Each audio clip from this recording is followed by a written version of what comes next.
Hi there. Today I'd like to talk about open and close and how to use these correctly in English. Oftentimes people use it in a very weird way, like open the computer or open the lights, and English speakers just go, no. So what do we have to use instead? Well, there's this phrasal verb pair. Switch on, switch off. Of course, it's got a friend as well. Turn on, turn off. Either of those pairs will be perfectly fine for things like a light, or a computer, or a phone. But how do you know when to use which? Well, don't worry, we've got you. It's actually pretty simple. We can open a book if we want to read something, close it when we're done. We can open a jar when we want to make some tea. Maybe not that one. Let's close that again. And of course, we can open our wallet to pay for something. Unfortunately, I'm all out of cash. So let's close that and put that away.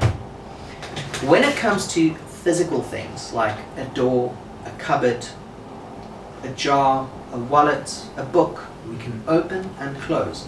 But when we're talking about electronic things, then we have to be careful. Here is when we use our phrasal verb, switch on, switch off, or turn on, turn off. Now let's just look at this phrasal verb. A phrasal verb is just a fancy way of saying a verb that's made up of more than one word. You'll have your base verb, in this case switch, and then you'll have a particle, in this case the preposition on or off. Switch on, switch off. So we'll say switch on the light, switch off the light. But phrasal verbs, because they're made up of more than one word, there's an important thing to remember. Sometimes these words have to stay together. Other phrasal verbs you can split, you can separate. Luckily for you, you don't have to remember about switch on because you can use it either way. Luckily for you, switch on and switch off, you can split, you can separate, because it is a separable phrasal verb.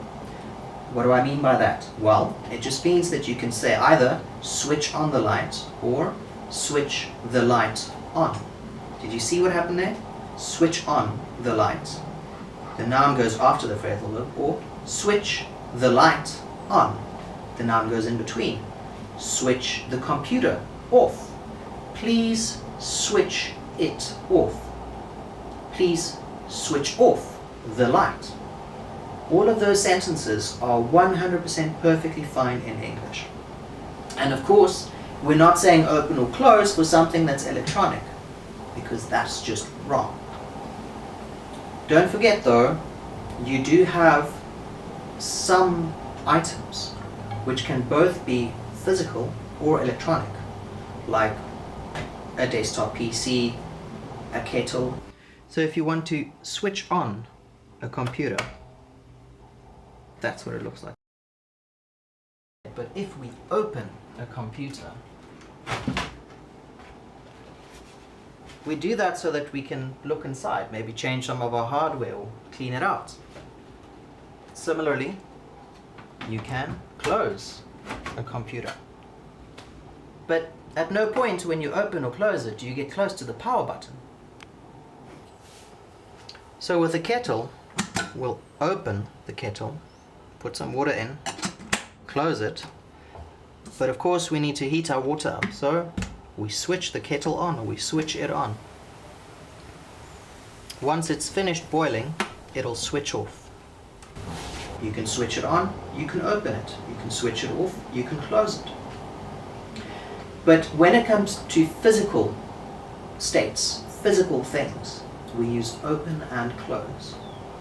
Of course, we do have some special cases, like we can say, you should really open your heart. What does that mean?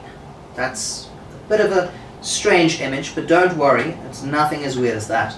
All that we're saying is be more understanding, be more accepting of other people, be friendlier towards them.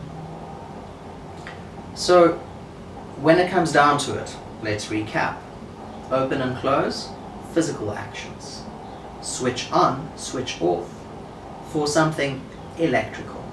You can also use their friends turn on and turn off. And both these pairs of phrasal verbs are separable, so you can either put the noun at the end or in the middle.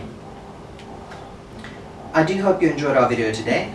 If you did, please press that button, like, subscribe, follow, whatever it is on the platform that you're on. It really helps the channel. And we'll see you next time.